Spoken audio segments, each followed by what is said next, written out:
tsono uli kutha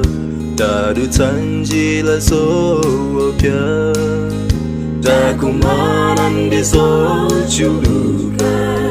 zowawitsa moyo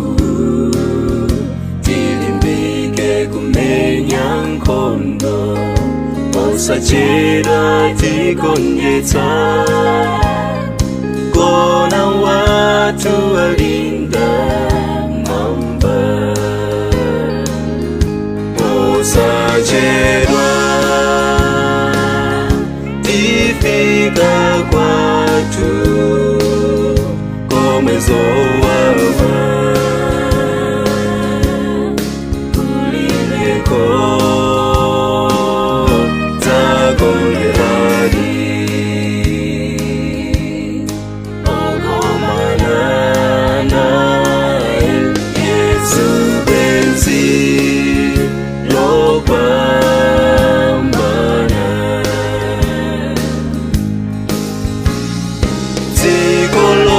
tikolokongola kwathu tikolimene ndimakulire kudzawala kobosatuwa kunika kwa ulemelelo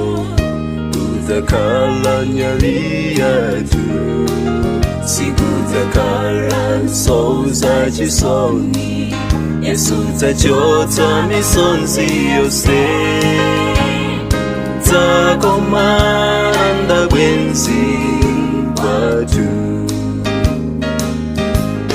posachedwa tifika kwathu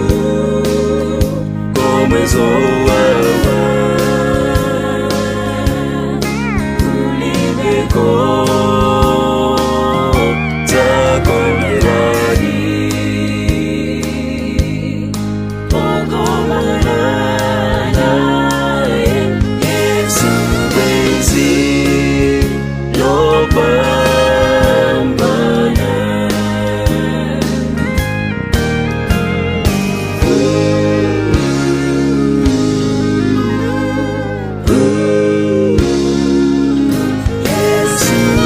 see